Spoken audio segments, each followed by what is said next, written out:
I suppose we talk to people and are part of their lives at a point of a crisis.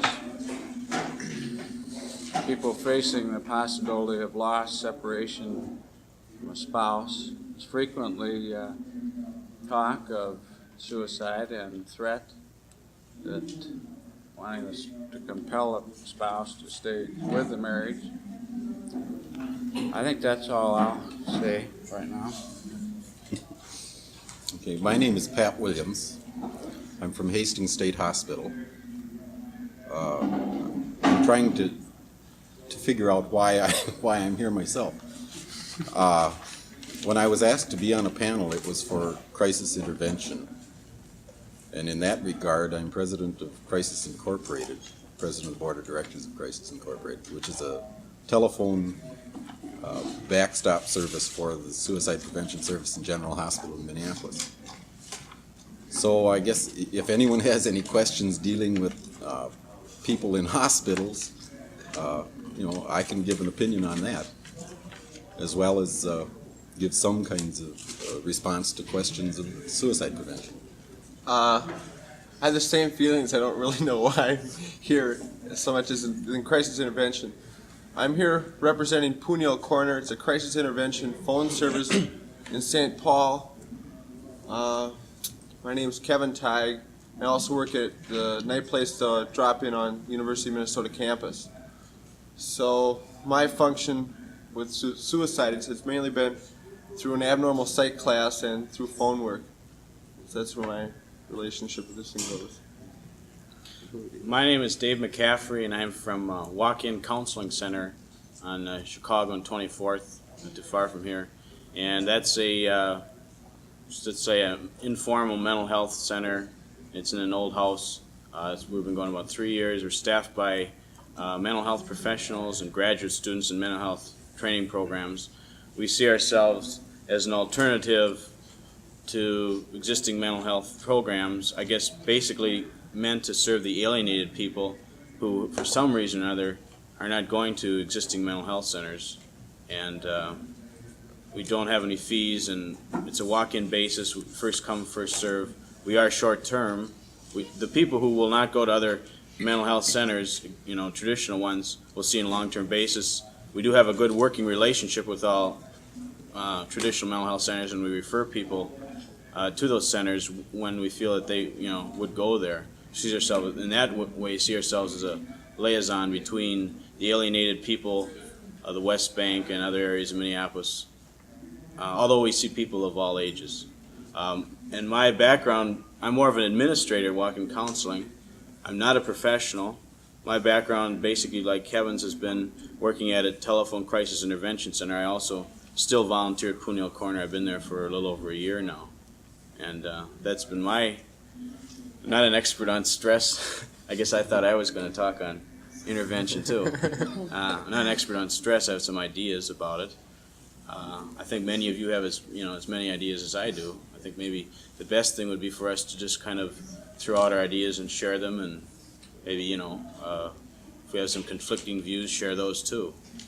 But for myself, I'd hate to sit up here as a authority and tell you this is the answer, because the most we have to go on are statistics, which are very limited in scope and so forth.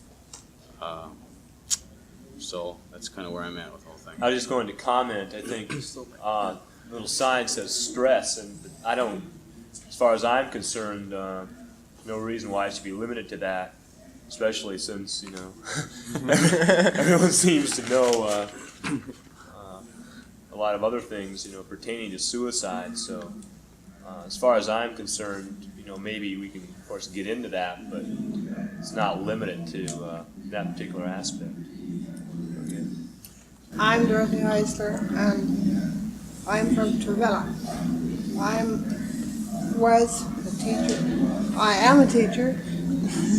Again, I taught for a number of years. I put myself through both graduate and undergraduate and graduate school. I am now connected. I now have a meaningful life with adult basic ed. I think the only point that I can say at this point is that I had there was stress in my existence when I did not, when I could not work at what I considered a meaningful part of my career. I had had a career, it was completely wiped out and non-existent, and I had spent a lot of money and a lot of time to become professional and was doing very well at it. And so that when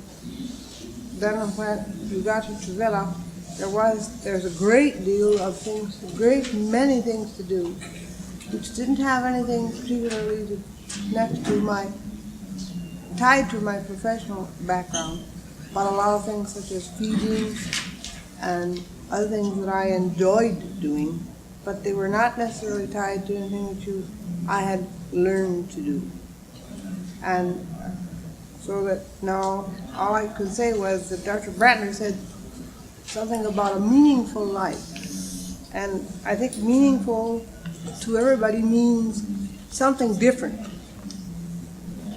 But at least to me, who had a very, very active life and had worked very hard at acquiring an education and carrying a full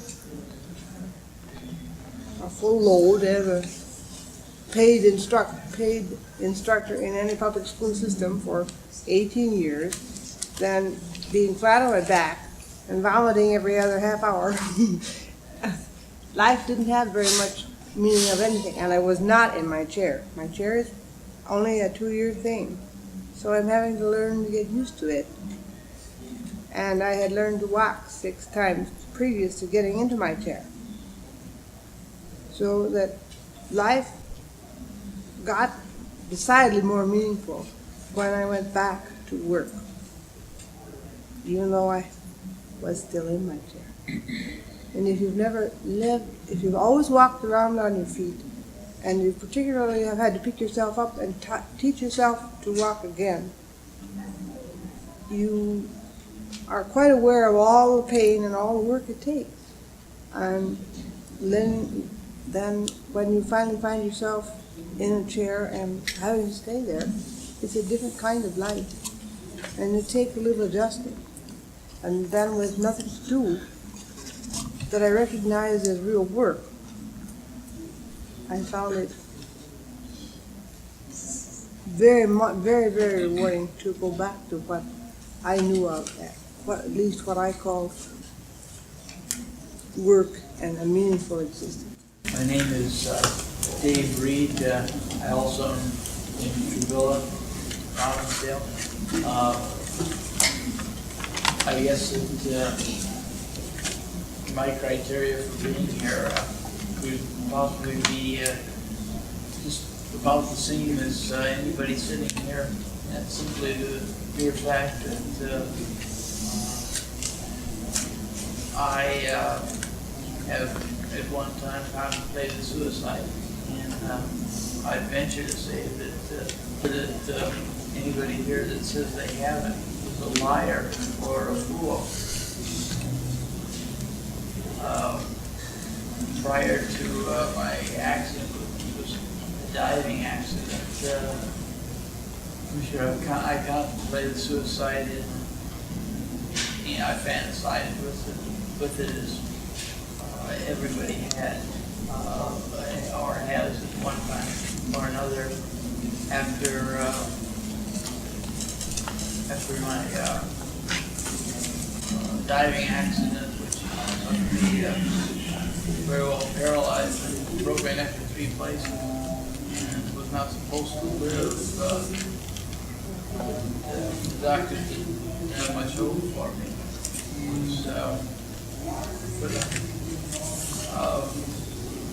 Pretty strong narcotics, and took quite a few months just to keep me quiet. I kind of fooled the doctor and ended up living on it. And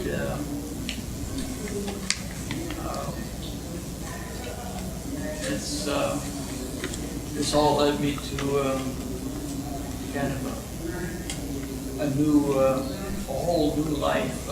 I kind of feel as though I've kind of lived two lives, and I'm kind of in a second life now. And since my trauma, suicide has become a much more meaningful thing to me, and much more real, as opposed to just fantasizing about it before. The commonplaces becomes a lot more real when a person is handicapped. I'm not, I don't know if this is true of all people. It's true of me, though. And the thing that keeps me going, and I think that possibly keeps everybody going, is the fact that they have something to, a goal to live for, or some reason which to exist, some purpose in life. And as long as you feel as though you have a purpose in life, you continue to go on living.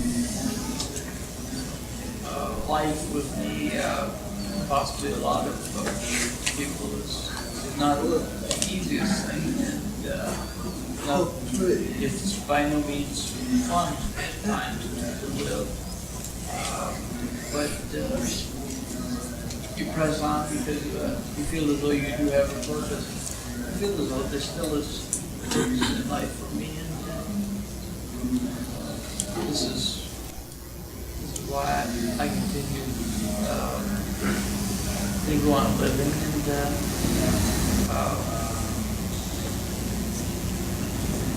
I don't know, I'll feel any questions anybody has about that.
understand.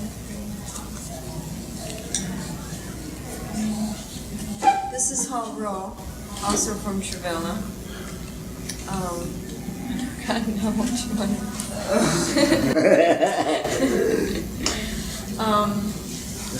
Hall has a bachelor's degree from the University of Iowa in journalism. He invented the talk board that he has. A writer and has many things published, and he too has had many periods of depression in his life, but who hasn't? And he more or less disagreed with David about handicapped people and more of a tendency towards suicide. That he felt life is what you made it, whatever, whether you were handicapped or not.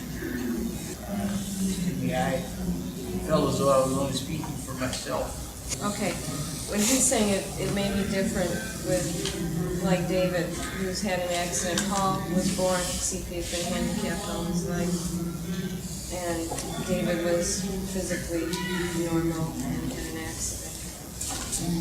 So there may be a difference between the two. Any questions you want to ask, just don't hesitate. I want to speak to one point. When I was also born cerebral palsy, and I said I learned to walk many times, and I went to surgery many times. I overcame a good many things. But Louder, what the fuck Dorothy. We can't hear you over there, Dorothy. Oh, I'm sorry. The soundtrack. All right, I'm sorry. I said I want to speak to a point at this point. I have always been handicapped. I was born cerebral palsy, and I learned to walk 5 times. I've had several batches of surgery. I'm not afraid of surgery. I'm not afraid of death. I wouldn't mind going to any amount of surgery again. But my second disability, which is Meniere's in both ears, which gives me no balance at all. I had very little balance before because of my CP. But now I have Meniere's in both ears, which gives me no balance at all, no equilibrium. So this is why I'm sitting down. And my second disability was much harder to take than my first. It seemed like a punishment, much more so than my first one. My first one I was sure was a gift from God. But my second one I couldn't see as anything other than a punishment.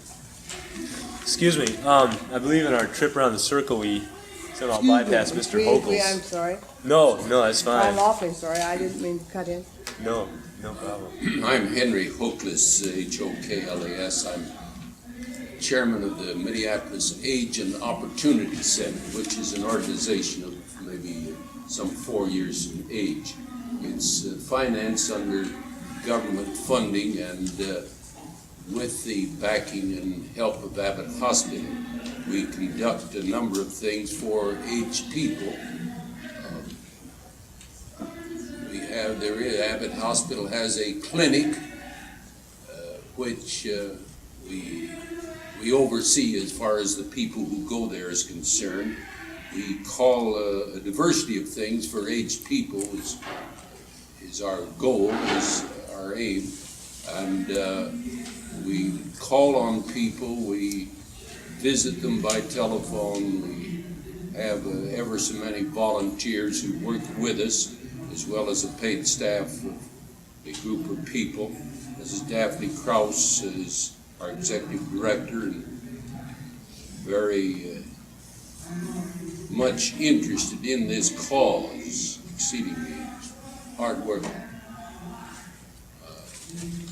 We have a meals in the home program for not as large a group as we should like, but as many as we are able to afford. The meals are prepared by Abbott Hospital, and then our buses and trucks go out and distribute these to a modest-sized group. As I say, if we had more funds, we could extend that. Each one of these efforts that we go to we need to be extended beyond what it is. Most of our work is done in Model City because it's required that the funds be spent there, although we have some funds that can be spent outside and are spent outside. there are a number of other facets that emanate from that. I have no, as the rest of the gentlemen speak of, I have no expertise on this subject of suicide other than I've lived a long time and associated with people who've lived a long time. If that contributes anything, well and good. Thank you. Can you give us, any angle as to how older people look at suicide? Like, is there a tendency for older people to want to kill themselves in some form or another? Like maybe not take their medicines or whatever? Oh, that's more a matter of happiness and not caring. No, I know of one woman I think of now who's in a nursing home. And she was sent there because she continued to eat everything she wanted to. She eats large amounts of food and uses no brains in doing it, although she has brains. I wouldn't say that if she weren't capable mentally. She's just an example of that situation. But I don't know of any tendency toward suicide. I'm sorry. Do you think in a way she is, in her own way, trying to commit suicide to make things shorter? No, I just think she's enjoying it. I think she's enjoying life. Does your service do any of the kind of counseling that Neil Corners was talking about? People calling up if they're depressed. Oh, there is counseling, yes. Yeah. That's right.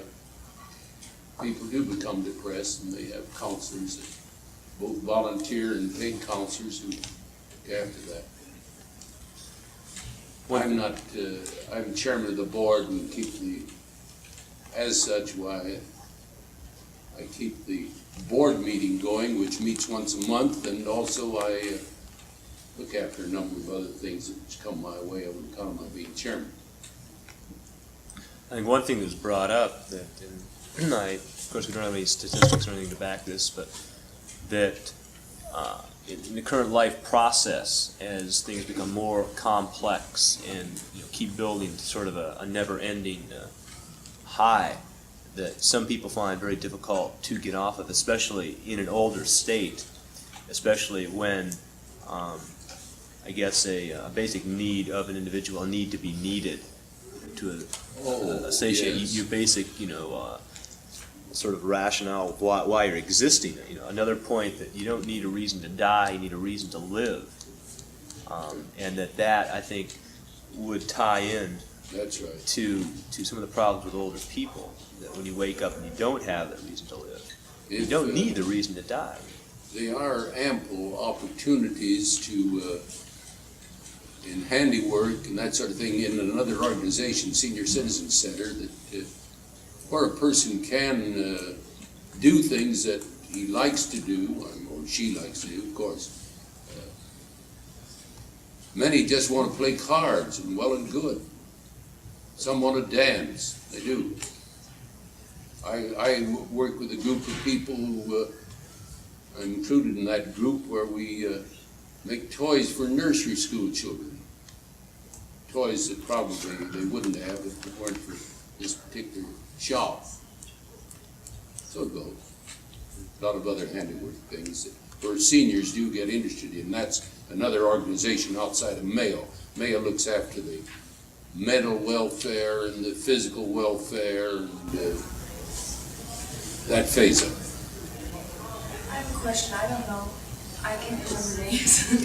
So, people that have had experience in the phone work, I'm wondering if this is a stupid theory or maybe you can straighten me out or what.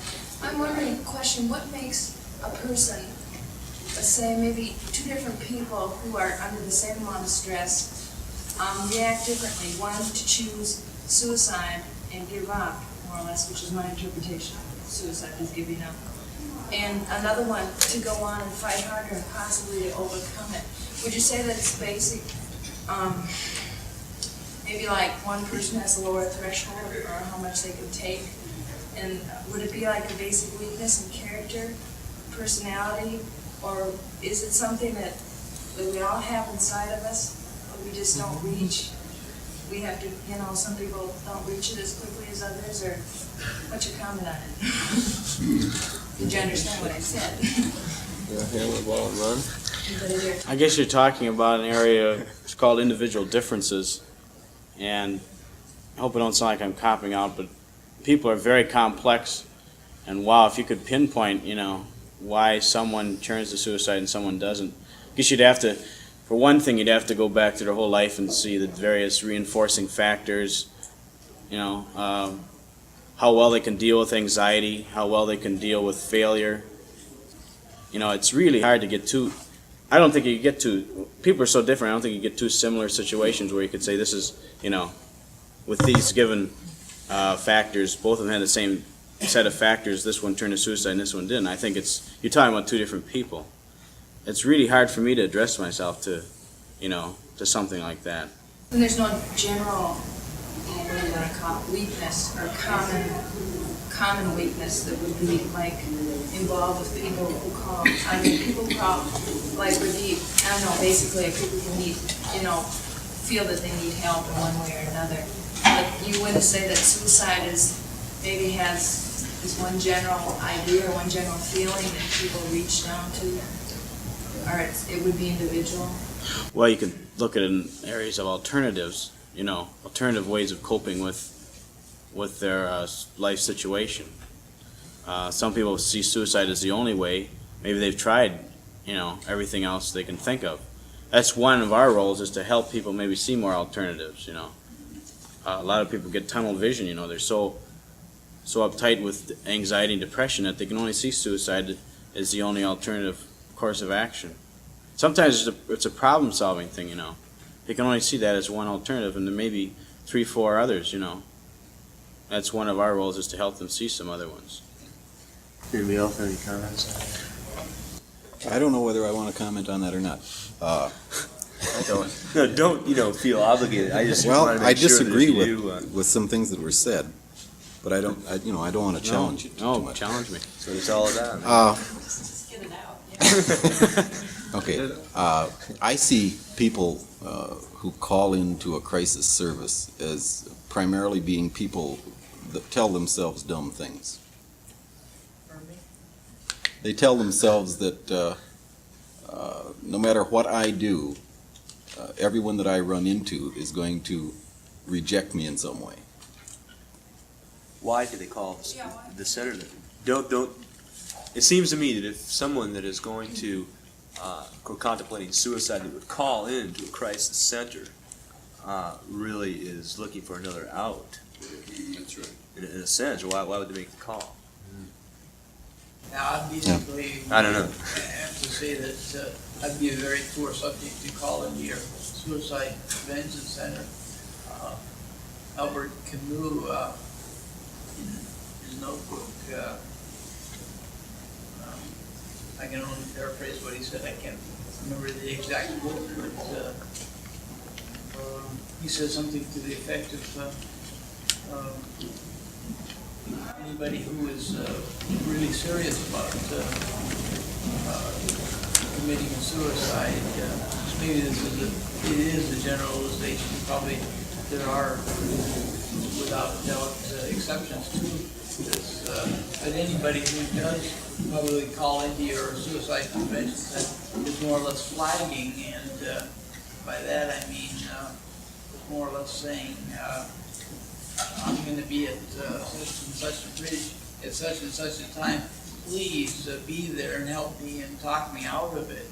And I really don't want to, but I'm kind of at the end of my rope. Camus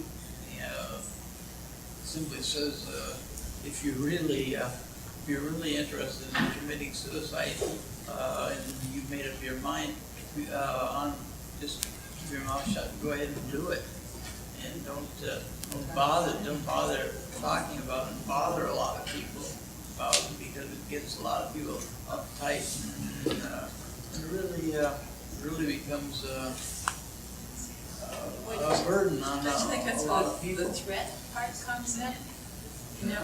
Threat. Yeah, you use the burden of I'm gonna commit suicide as a threat. Yeah, this is it. And that puts more stress on the other people and Right. backlogs stress back right on you. Yeah, I know I've talked with people who talk about committing suicide.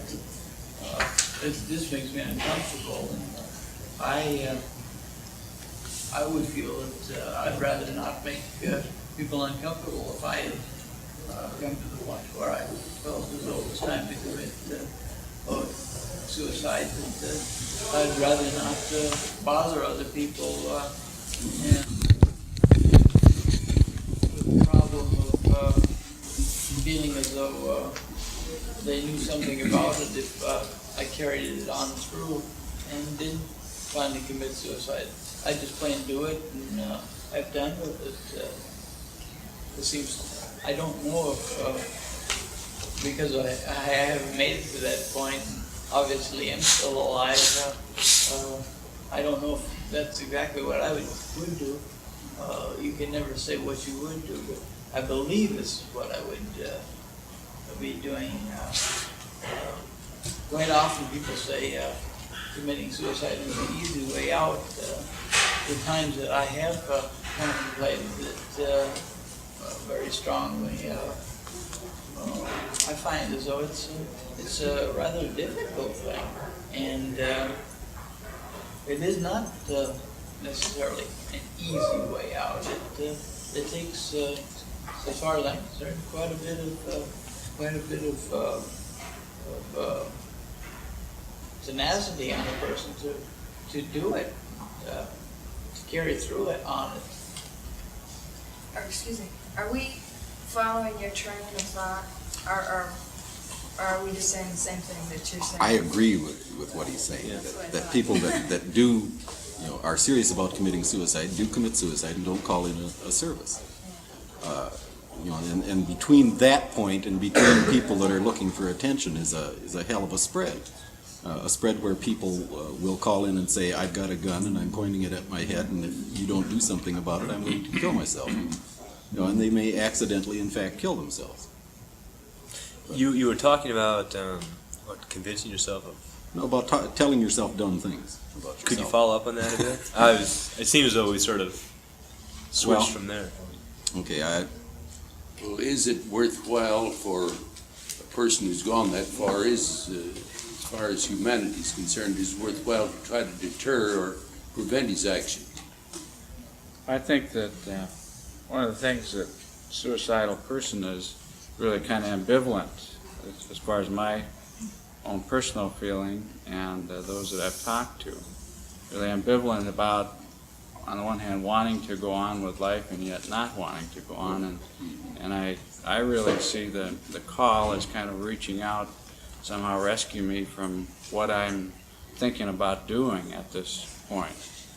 And I know in my own personal and professional experiences, I really didn't want to talk to people that wanted to talk about suicide for many years. And I know that I probably turned a lot of people away, and I've just been in recent years that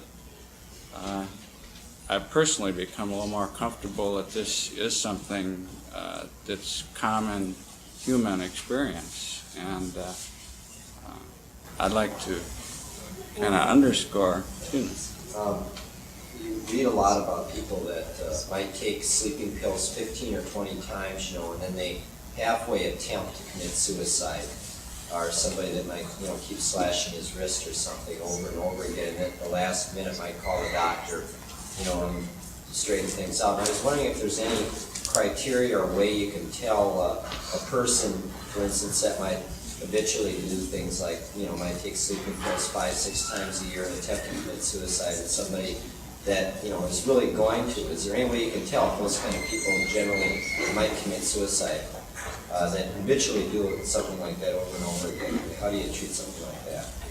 just so your question doesn't fall on the floor, we've had patients in the hospital that are habitual wrist cutters and habitual pill takers.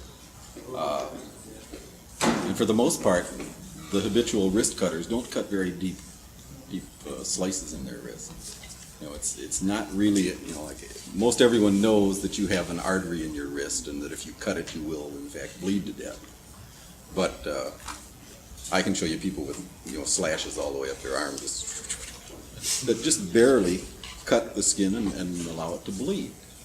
You know, and these are noted as suicide attempts. No, they're not suicide attempts. They're attention-getting devices. And there's a gal that I was talking to today that said that she took an overdose 3 times last week. Well, she did in fact take an overdose 3 times last week. It wasn't enough to kill her, but it made her sleep a long time. And so I guess the people that are really sincere about committing suicide by overdose take just one hell of an overdose. And those that are sincere about cutting their wrist really do a bang-up job cutting. I think there's also an accidental suicide that you're maybe suggesting, I don't know, where the person really may not want to intend to do this and make some provision for the rescue, but somehow the rescue does not succeed and there's an accidental carrying out of the intent. I think that does happen. I think I also maybe had heard you say, how can you tell, like, if somebody is, has been attempting suicide with maybe the manipulative type behavior, like with a rescue in mind? How can you judge if that person, is that person going to do it eventually or not? I think that's a great risk to take, because although there's a lot of, they've been using suicide as a means of manipulation, they're a lot closer to suicide than a lot of people who never have gone through the motions. It's kind of like a train of action that's set into motion and isn't quite reached. So like someday, I know of a few cases, of my friends who made a number of attempts. I'd hate to have, I don't know what the statistics are in that.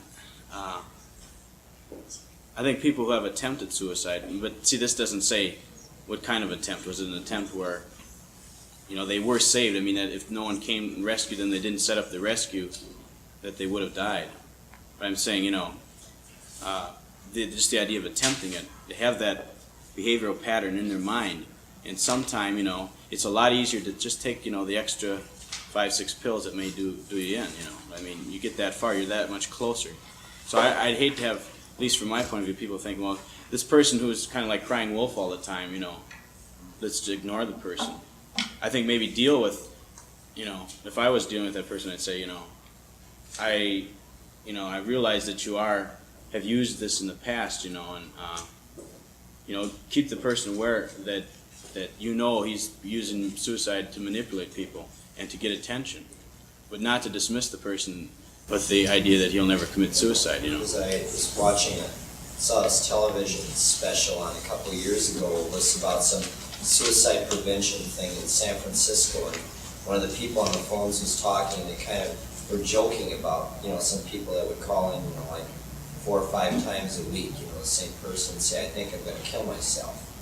And they were kind of making, kind of brushing it off. And I was just wondering, even, how to deal with situations like that.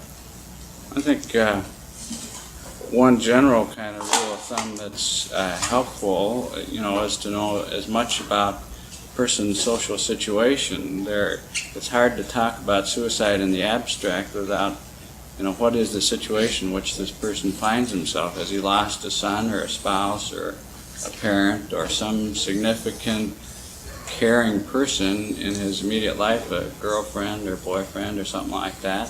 Can it come down to tunnel? He's talking about kind of tunnel, emotional tunnel. Perspective. Yeah, perspective, that's it. That they kind of focus in on this one, one range and say, I have nothing left to live for, or things are so bad, or I have been so bad. And I think that's how the person that may be real for that person at that point. Okay, so what do you do? Just Yeah. talk to him. Let him talk. Try to be somebody for that person at that point. But how do you try and instill in somebody who's talking the desire to live again if it's completely gone out? Say if they live for one reason and that reason's gone, how do you try to talk them into continuing on?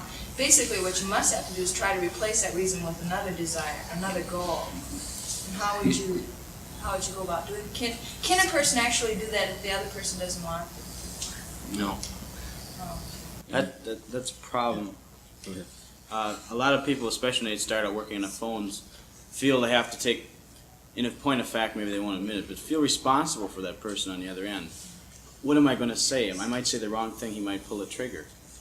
And that person has to take responsibility for his own actions.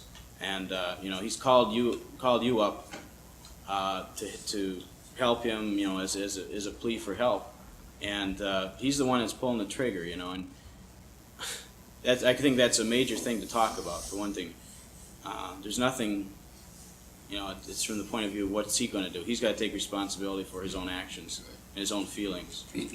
That's one thing to do with. You can't make anybody do something they don't want to do. It sounds simplistic, but you can facilitate their viewing things differently, offer different alternatives.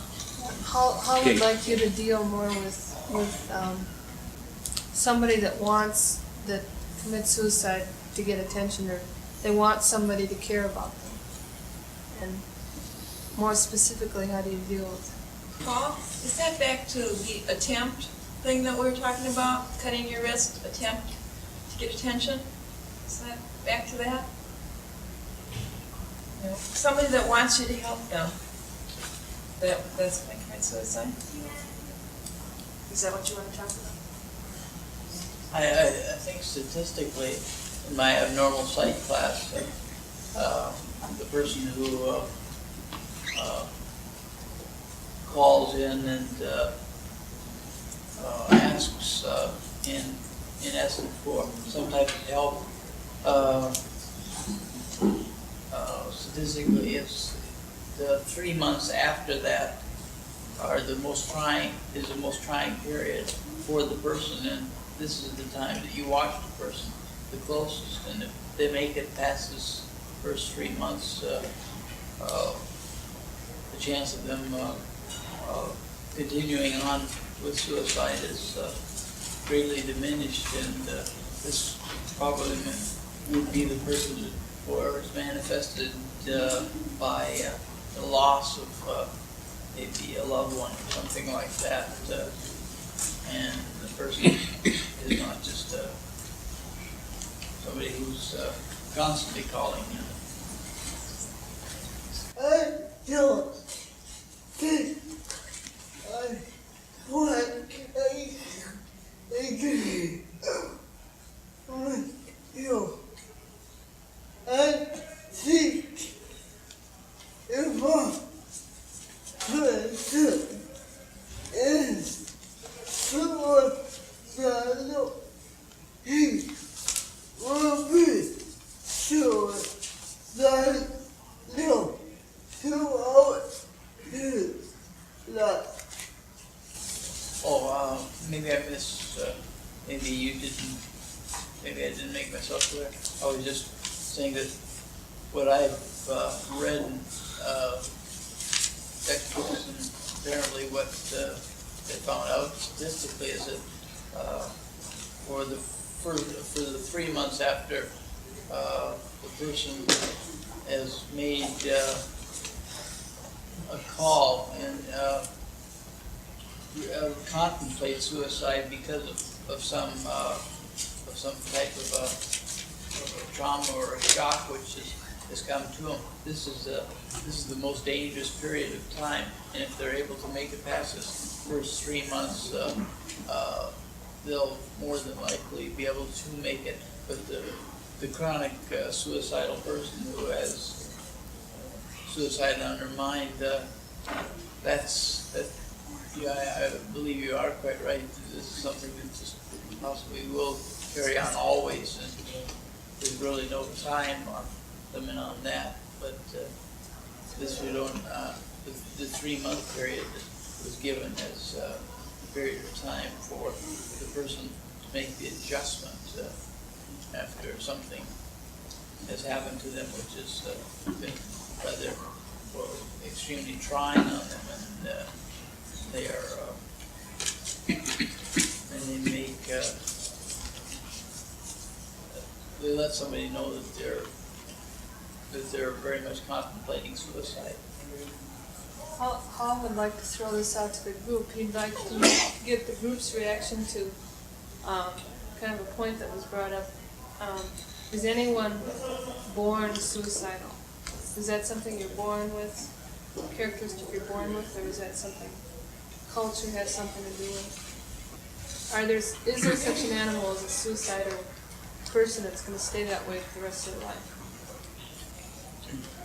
So seemingly, we dealt with that to a degree in your question of other various characteristics of a person that would, or yeah, okay, what is, two people in similar situations, environments, whatnot, under, if you can designate a stress level, which I don't think you can, because stress is obviously relative to a person's mind, and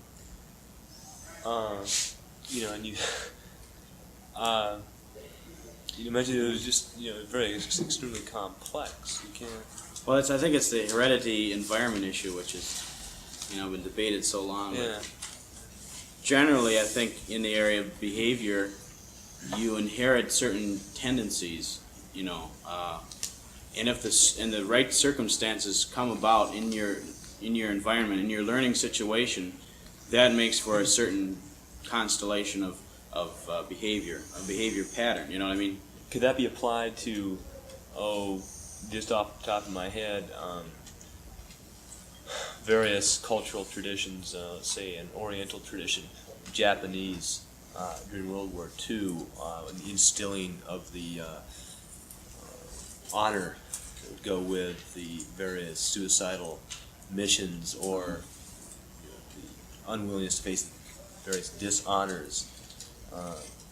I think he was talking about an interpersonal Yeah, thing. that's what I felt too. Interpersonal. I was relating that to an compulsion for environmental suicide. type of thing. Yeah, I think culture is a very important thing too. It's a Western thing. That suicide is immoral. I mean, look at the Romans falling on their swords when they were, the point of defeat, and Harry Carey among the Japanese and so forth.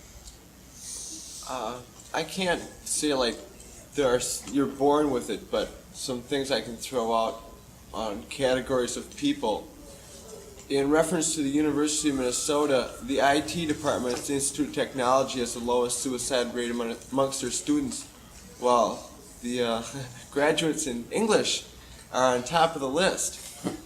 Happy to say I hope to graduate, major in English. So that's something to look forward to. I can become a statistic for the university. Isn't that because it's perhaps the most difficult course there is, graduate English?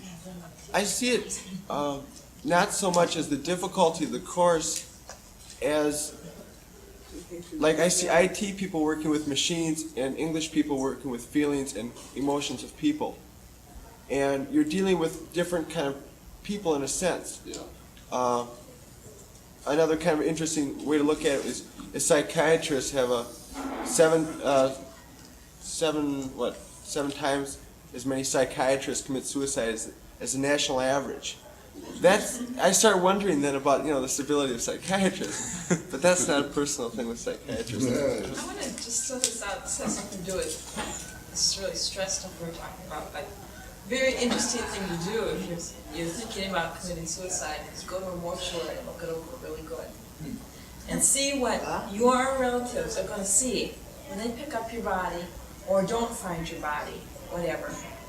And have to put it in a casket, and you can picture a casket if you want, and the room where they drain the blood out of you, pump the formaldehyde in with a pump to replace your heart. And you see that, you end your life, but these other people have to keep on, with your life. Why not go to the morgue? Wouldn't that be a better example? Yeah, go to the morgue, go to a mortuary, see what the other people that are, the person sitting next to you is going to have to do. I had much the same reaction. I've worked as a volunteer orderly at Hennepin County General. It's emergency room, which of course you see in the course of the Saturday nights, the gamut. But the morgue is just down the hall, and on a couple of occasions I've walked down there and had to help with various homicides that have come in or people that have dropped in the room. And after just seeing the people, I'm determined I am not going to die. after seeing Yeah. what happens to the people and the attitude, towards them, and it's just, I'm just, But for yeah. someone who really was going to commit suicide, that would make a difference. No, they wouldn't go down and see what would happen after they died. Of course, again, it's your perspective. Okay, if you put a morgue, you get a really creepy, chilling feeling. You may look at death as something frightening. Whereas, say, somebody who's gotten so many things piled on top of them that they just can't lift themselves up may look at death as something like peace, something very comforting. And maybe, even go and lay down on the slab themselves and say, go ahead and kill me, I don't want to get out of here. It's just all really how you look at it. It may be unusual, but I'm sure, it's probably the least thing to do. Isn't there a certain proportion of people who, isn't there a certain proportion of people who drive automobiles or are involved, are either drink to excess or walk into traffic, may not actually be contemplating suicide as such, don't have any particular place, any particular value on their own life to the point where they're obsessed with something that is wrong and hit a girder. How much difference is this when the guy who hits the cement slab at the end of it, misses the marker and rolls over? He didn't commit suicide, but he was either so angry or so perturbed, or so frustrated that he created this. He did the very same thing, and yet this is not suicide. At least people seeing this don't call this suicide. Yet the very same. Yet it may be. I lived across the street from 3-2 beer cans, and some of the people who left there were in such states that it was, if they got home, it was just by the grace of God and absolutely nobody else, and the police hadn't have gone to bed, because they dropped their keys 4 times before they got them in the door. Heaven knows how many times it took them to get them in the ignition, and how they managed not to hit half 100 things before they got home, including the garage. I don't know, but that person is no more responsible for what he did, I'm certain, than a guy who deliberately sets out to, and yet he's a state of drunkenness. Yeah, I don't know if this can relate to what you're saying. I think it can in a sense. I was reading a report just a few weeks ago. I do a bit of mountain climbing, and this was on, somebody was trying to draw an analogy between climbers, especially on very large scales like, Himalayan expeditions, where the fatality rate is, extremely high. Like if someone is attempting something like Everest, it's 1 out of, I forget what, maybe 1 out of 10 or something don't make it. And trying to draw up why people will do this when the odds are so great. Now, it isn't a suicide, but it is a certain, maybe a disregard in some respects for your own life. Is there an underlying motive, underlying, what you're bringing out with drunken driving? Or just, maybe stress in another entire area. I'm thinking of the people who fought with their wife, had a real good round, or they've just gotten a, please don't come back. I don't want to see you anymore type. You don't, at that point, you're really not wanting to commit suicide, but you're so ungodly mad or hurt or frustrated or whatever with the person who's done it, that your whole body is consumed with what's happened, with what's just happened to your personality. Because somebody told you just go jump, Yeah, Carl. I'd like to know something. If you knew a person who were suspected to have that back in their mind, how would you talk them out of it? How would you talk a person out of it who was going to commit suicide? Well, the first thing I would do is try and help the person get out his feelings about it. A lot of times that's all that's needed. I mean, okay, again, going under the assumption you're not going to make anybody do something they don't want to do. So like a guy said he's going to take a shotgun and kill himself, right? Yeah. How could you talk him out of that? First of all, I'd say try and get in touch with the feelings that are motivating him to do that. A lot of times it's depression. You know, if you give you may be the only person that's willing to listen to that person and let him, you know, emote his depression and just listen to him and so that he's heard, he feels like he's heard and accepted and listened to. A lot of times that's all that's needed, you know, because there's a theory, well, Freud's theory is depression becomes turned inward. The trouble is, though, that I might accept him, but his relatives don't. Or he's got some trouble at home or some place and they don't accept him, see? And so that's what his trouble is. Well, you may be the key person in his life then. But I would say to him, I'm for you all the way. But I know, he said, Carl, he said, that isn't my trouble. He said, I got trouble at back home. It's my trouble. My relatives are all against me. Mm-hmm. Well, I think we're talking about crisis intervention, kind of a momentary thing. You're not going to change his family situation, his marital situation. If he wants to deal with it, that's a long-term thing, you know. But you may be, just the fact that you're the only person that will listen to him may deter him from suicide, you know, for that time. Yeah. That's all I'm saying. I mean, that could drive a person to suicide, something like that, if it's over a long enough time. I think what happens in work with our agency and his agency is that you get a number of people on a walk-in basis that are saying what you're saying, and you're instrumental many times because I've had a number of referrals where you've gotten people to come in and talk about their marital trouble that's at the root of this guy saying, I'm going to do it. So we have a kind of a close relationship there, and they do get couples or individuals to come in then and talk about what it's like back home.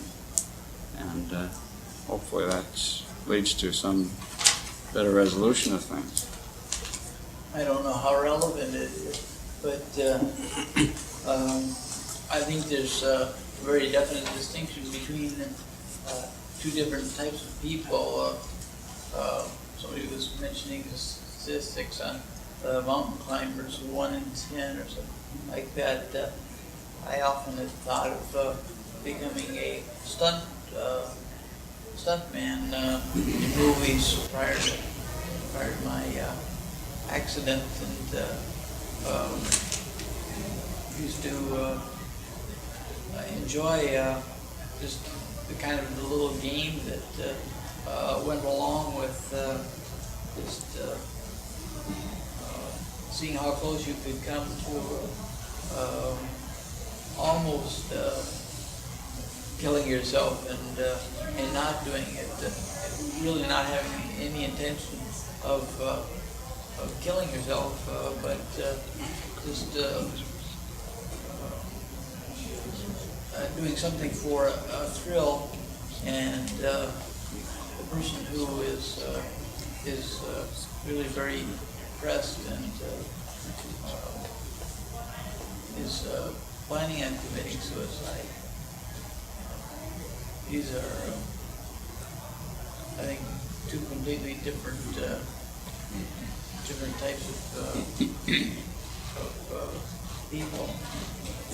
Yeah, I definitely agree. I think even though you may have odds that are sort of stacked against you, you almost have to have sort of an infallible attitude about yourself. Yeah, and I mentioned earlier, and I don't know if anybody agrees with me, and I think it would take somebody who would really come awfully close to committing suicide to really know anything about this, and that is I mentioned the fact that I believe that the myth of that it is a myth that committing suicide is the easy way out. I believe that when you get right down to it, and you've got to stick the knife in or do whatever it is, however you're going to try and do yourself in. It takes a pretty gutsy person to actually go through with it.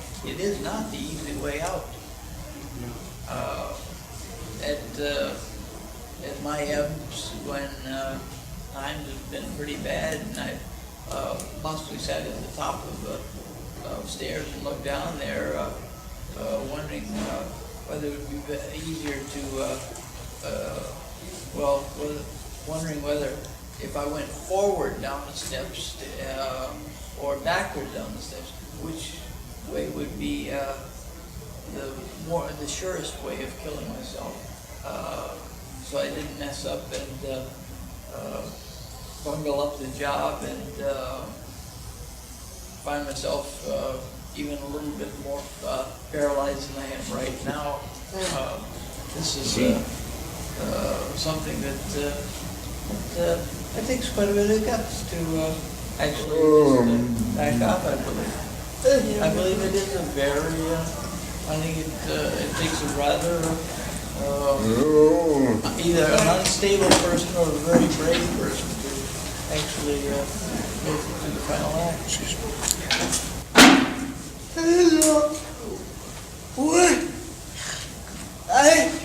Well, it takes an abnormal situation in the first place to do that, because a normal person wouldn't have the nerve to do it. That's my point. You'd be awfully depressed or something. Well, that could lead you to it, but normally you wouldn't have the nerve to do it. Kay was saying Pardon me, you want to say something? Yeah. It's not what I think.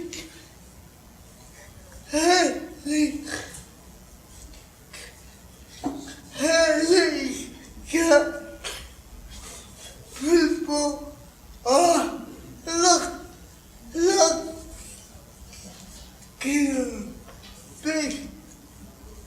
big us. We have more time to think about life, to see the people who really love us, and we have more time to consider both sides of the picture. Yes, I believe that's terribly good. Once you made it's a handicapped person has something going for them that when suicide comes to a handicapped person, they really, if they're going to do it, they've really got it down, so they're going to do it when they're going to do it, or they found the beauty in life and they have made the commitment that they will never do it. There's a very, I think a very good distinction there when a person has finally seen the light of what it is in life that keeps you going. And I think a handicapped person has a lot more insight into that because they possibly have more stress put on them than possibly the quote-unquote normal person who walks around in the outside world. Because there's a lot of things that possibly a handicapped person has to go through. A non-handicapped person doesn't ever would not ever be able to understand even.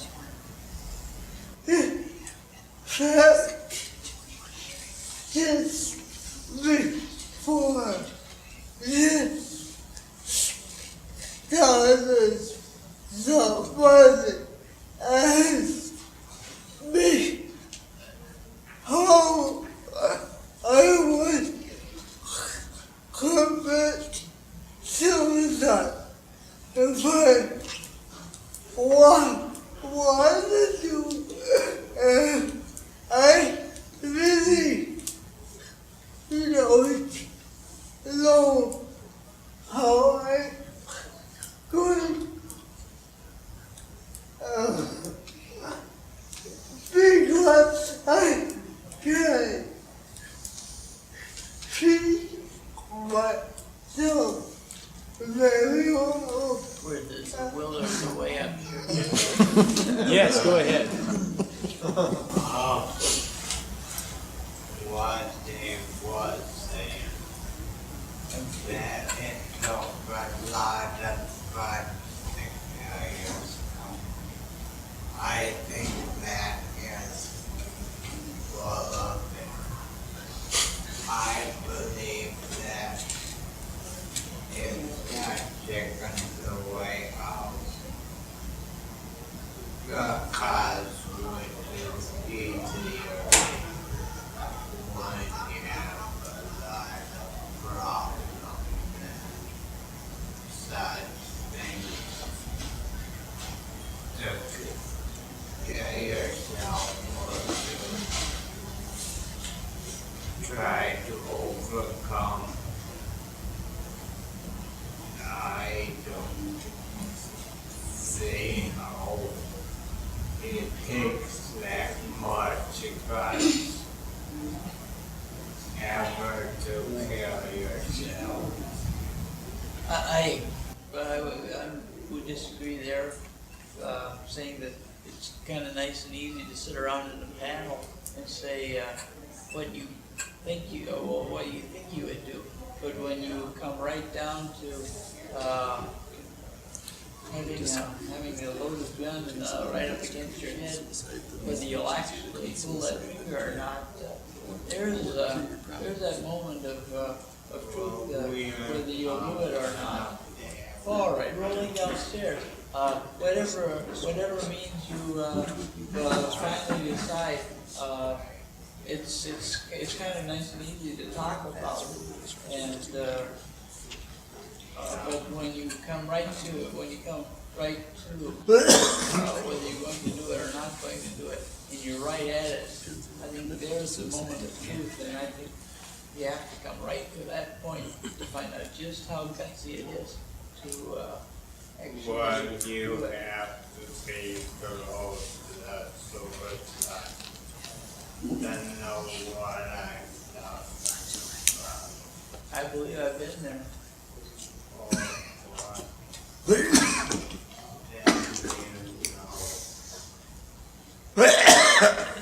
That's why I say that it takes quite a bit of nerve out of you. Go ahead.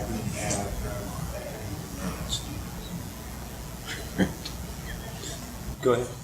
Paul is saying kind of in support of Kay that there hasn't been a day that's gone by that he's interacted with, quote, a normal person, that he's felt that he didn't want to trade lives with them. He'd rather have his problems and his life than trade it with a normal person that's walking the streets.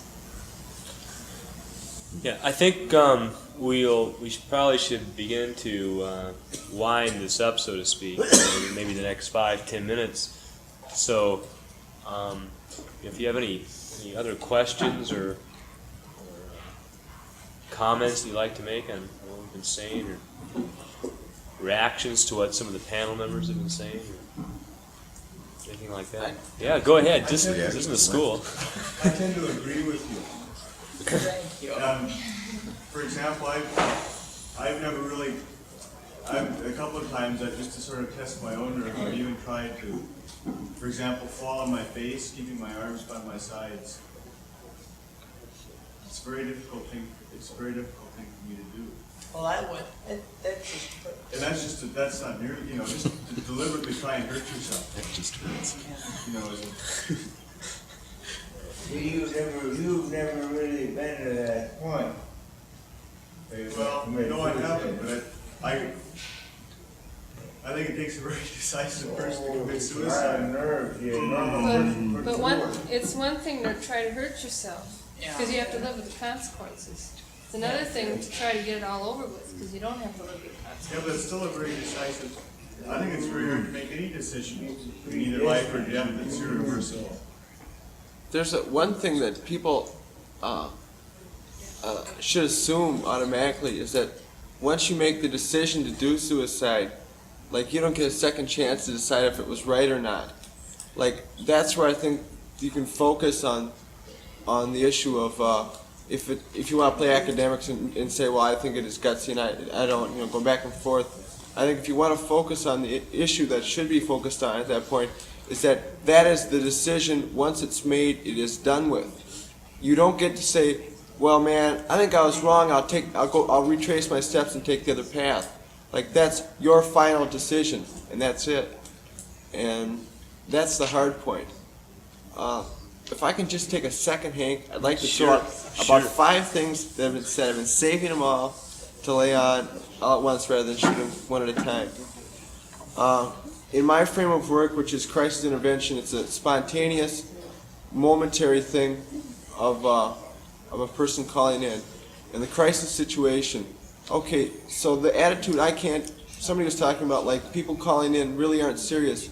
I really can't take that attitude as a volunteer worker, because that might just be the one that was wanted to talk to somebody.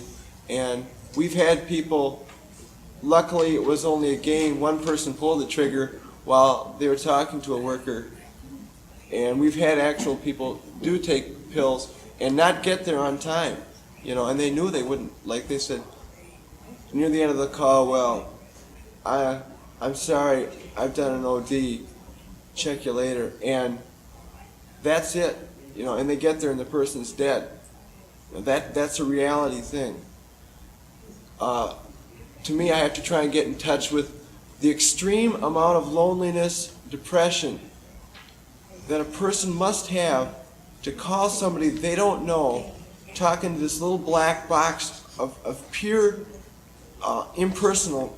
The epitome of being impersonal is a telephone, and talking to that about destroying the one main life force that they have control over, which is themselves. And to talk to somebody they don't know, and to an object which is cold, about taking their life, is a heavy thing. And that person really must be desperate to get to that kind of an extreme. There's one other thing I wanted to say about suicide, but I can't remember what it was. If you're thinking of doing it, just give us a call. And we can talk about it. I think, I know, it was talking about what would you say to a person you were doing suicide prevention work.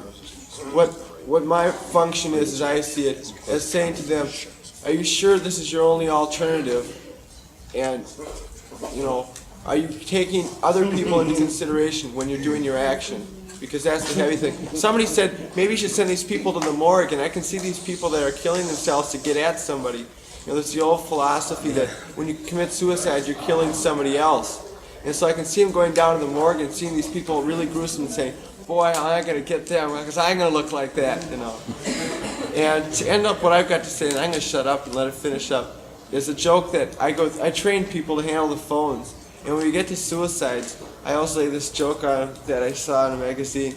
It's this frantic lady, just in hysterics. She's screaming on the phone, Mabel, what am I going to do? I called crisis intervention, suicide prevention phone service, and the line was busy. And that kind of sums up some of the people you hear on the phone. But you can't take them all that way. There are serious people that will call and will kill themselves. And they want to be talked out of it, and some of them don't. That's it. All right. You know, one thing that I was just talking to a friend of mine that works phones, and I just mentioned that this was coming up, and this comment was, and I think it's sort of been made clear tonight, that there are really no definite answers, and you know, of course, we're all talking about sort of the realm of the unknown because no one be reincarnated to come back and talk about exactly why they did it. You know, suicides that have happened, we're still in doubt about. So we hope that we provided some insights, and if you have any further questions, you know, feel free. This isn't you said a really tight thing. For the people who commit suicide, don't you think that it's the ability to look within inside themselves? If they are able to look inside themselves, that they won't, because they'll understand what their feelings are and why they're feeling this way, and the inability to do so can lead to suicide. See, then you're dealing on the assumption that all suicides are irrational, and I can't accept that. No, I just think that some people aren't capable of getting to know themselves. Oh, yeah. I see they can put up barriers.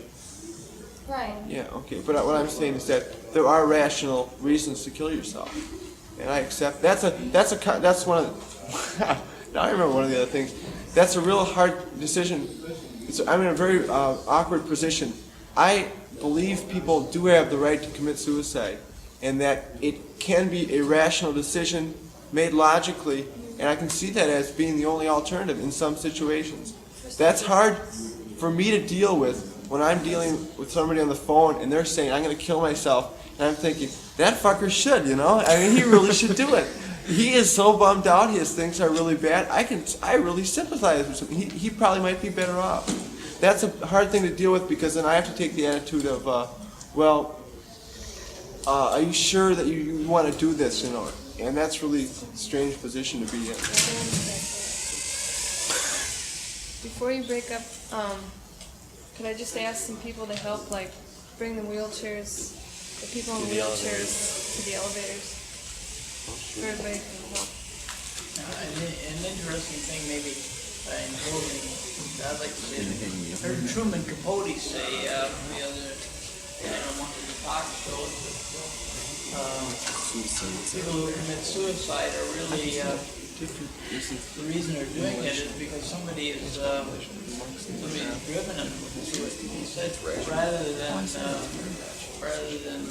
him committing suicide, he would find it much preferable to kill the person who's driving him to it.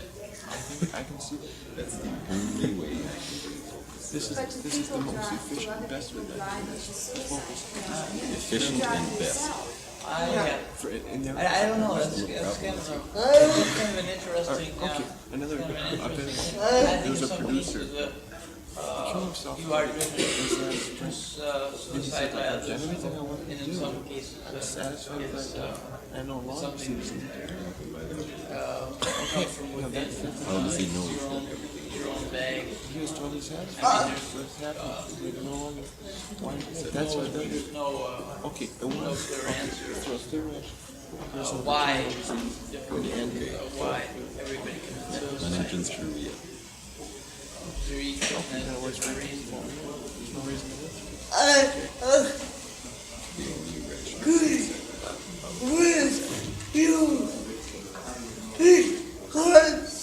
Suicide where this person is away. Destroying the lives of others. It's like,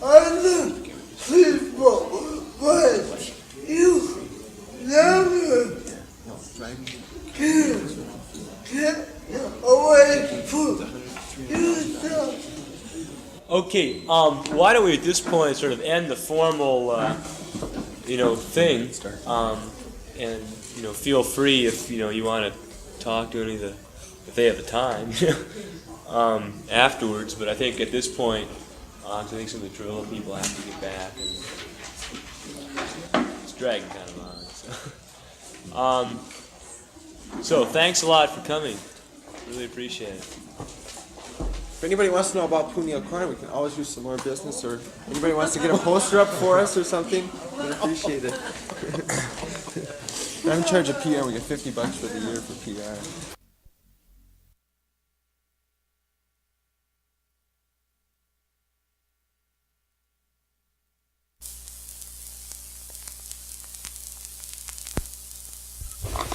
Thank you for your questions, Mrs. Gerasino. We're sorry that we didn't get to meet you, but we're glad that you're reading for you. I'll explain a little of what's happening here while we do the reading. Marshall closes his eyes and keeps them closed during the reading because he picks up images, pictures, symbols, and he also has some words and specific thought patterns come to him. He doesn't say anything during this reading that is his own idea unless he says specifically, I want to tell you my interpretation or my thought about this particular thing. So you'll know that anything that's coming through, he's picked up as a symbol or a picture specifically from his guide. The guide refers to himself as Old Chinese. So very often during the reading, the guide will say, Old Chinese will tell you or will say or wants to relate to you. He doesn't say, I want to. He may refer to you as entity, saying entity's concern or problem. He may refer to Marshall as vehicle. He may refer to some of the guides that are here, and so I'll just name them in case the words come up. An Etruscan, a Hermetic scribe, an American Indian, and a nun. They aren't often included. Mostly your guide and your helpers are the ones that are referred to. He starts with a greeting. He says the word peace, gives the greeting, ends with the word peace, and then I'll ask the questions for you. If there's anything that we hear that we think might confuse you or might not be something you would have just understood, we'll remember that and we'll add it at the end of the tape.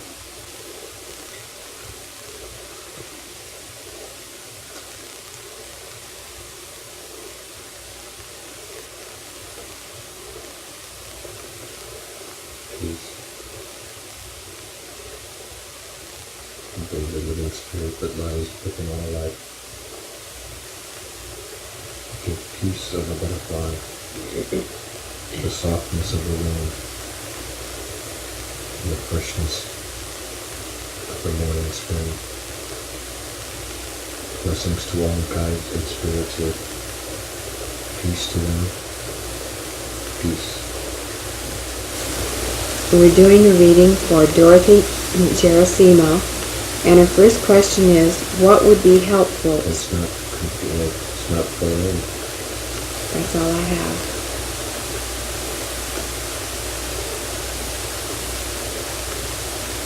There are 3 entities here. 3 separate communications on this personage.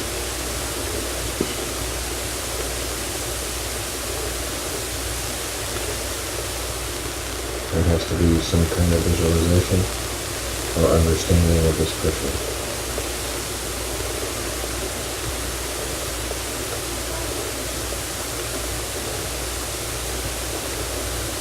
There are 2 squares here now. You may perceive that there is not much detail. This is a very confused feeling. There Thomas's visualization is not tight.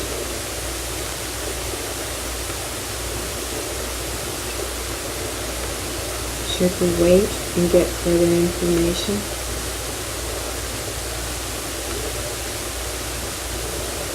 there is a problem that this personage is so much like someone else that we cannot pull, and there needs to be a vibration.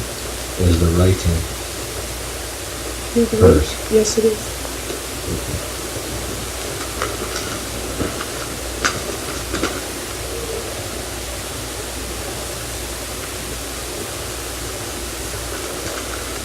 I can do it like this. Peace.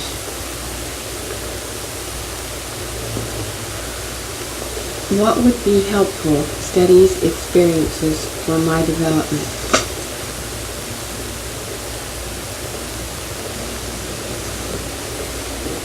All Chinese feels scattered. This person is searching at all avenues, at all areas, at all everything that comes. Not lighting on one. Like butterfly or bee. Trying to get all experiences, but not applying too much at any one time. There is much beauty in the butterfly and the bee. Their beauty is fleeting. Their lives are fleeting. To understand the inner self, you must learn all that you can, but you must bring it together each time to fit into a personal feeling. There seems to be the feeling that if a personage does not take this from here and this from there and apply it like the bee applies it to the total honey, but they apply it at that time only, there is no growth. The Chinese would suggest the following: that this personage needs more disciplined education, needs it in regards to their self and to finding a new direction. They are currently reviewing and feeling in a field where there is this type of possibility, and the Chinese feels that this would be correct, so their guide brings forward this. This personage also should stay away from secretarial or jobs of that type, where they will find themselves becoming bored, depressed, and deprived of intellectual spirit. For this personage needs inspiration of the blue and the green, and from this they will find inner peace and inner relaxation. While this is happening, this personage must relax each day, must find a peace within inside of them, and must see this peace as an active part of their life. See this peace as the yeast of the bread, for it makes it rise, and as it rises, it is beautiful, and as it warms and as it becomes full, it is good and beautiful for the eye to behold. It not only looks, but smells and feels as beauty. This is what each life should do, and peace should be done this way. This entity should set aside each day 30 minutes and find a piece of relaxation utilizing the water.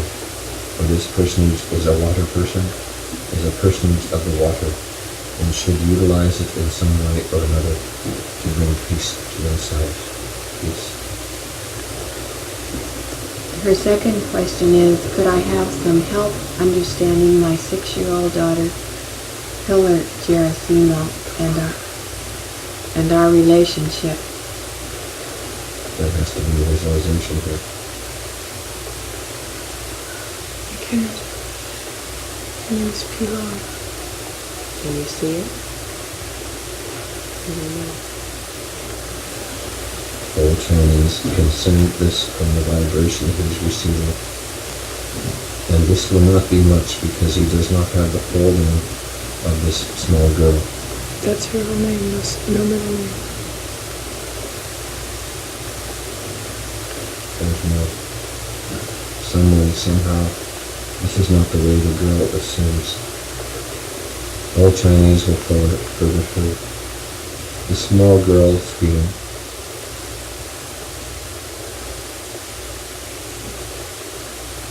has the feeling that the flower needs more nutrition, that the flower is is weak.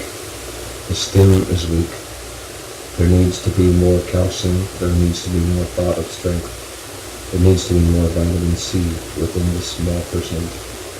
This, unless this is brought forward, this personage will be weaker than they are now, not only in their body, but within their views. This personage needs strength and needs love. At this time particularly needs the feeling of love, not only of a female, but of a male.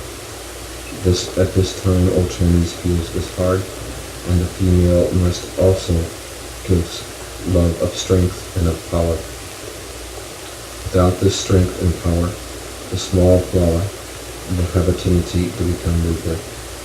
Old Chinese sees in probability pattern of a small child beauty and understanding, healing and growth, and if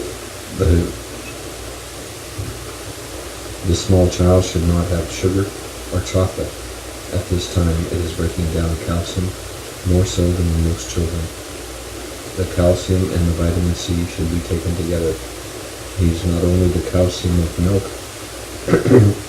and vegetables and plants, but the calcium of fruit and the fruit rinds. Also, this small personage needs more vitamin B's. A complete B system with emphasis on B2 and B6. And there seems to be a lack, there seems to be causing problems here.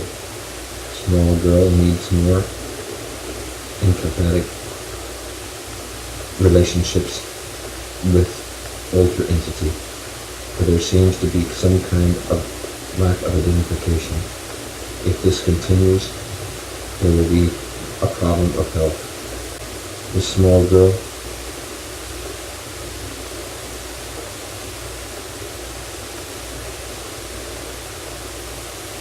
needs sun and needs the warmth of the sun to grow. Old Chinese sees beauty, sees freedom, and sees understanding in relationship to this small one. The beauty, the feeling of freedom needs to be furthered, needs to be given an encouragement and understanding. But with the firmness of the ground, as the ground holds the flower, it also gives it strength, and it gives it the freedom to grow in either way, whether it wants to grow to one side or to the other, or how it wants to grow, but it holds it firm and gives it the support. So should the female entity, utilizing much care and much understanding, and leaving apart that point of any kind of discipline that would cause bodily discomfort. Peace. Her third question is, what sort of things should I be wary of as hindrances to growth?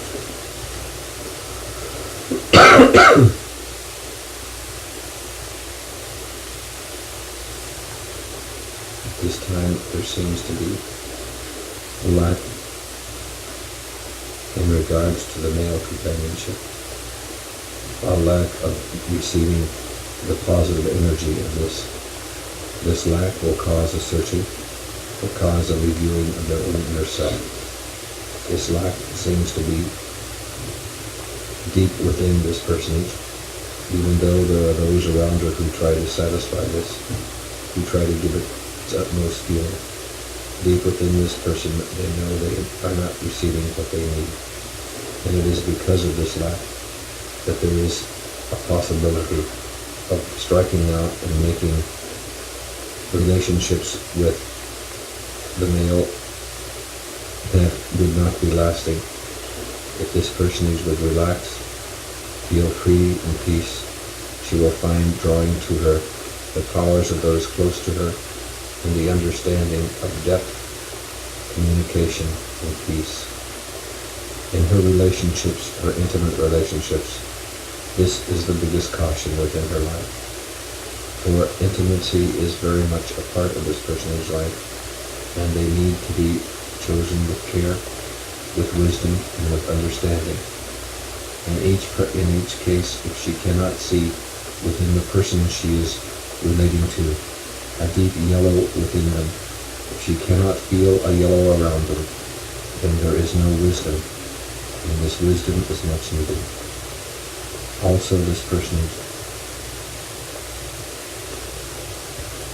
is a picture I get. This is not a communication of symbols, and the picture I get is this. This person should watch the light, should watch where it's coming from, for there seems to be some kind of person who is going to try to cause it to be tighter. However, it will only be for a short time. Short time in spirit world is a short time in relation to our lives, but can be for the length of one season, but it also can be the length of one of your months. Peace. Old Chinese wants to say, for some reason this vibration he needs more on it. There seems to be an incompleteness. What is written on this message is not really what was in the personage's mind. They did not coordinate and they did not feel. Old Chinese would have had more to work with and more understanding if the personage was here within this pagoda. This is sadness, for he feels much empathy for this personage and very close. For there is warmth and courage. There is the strength of a flower and at the same time the softness of a butterfly. Blessings and peace.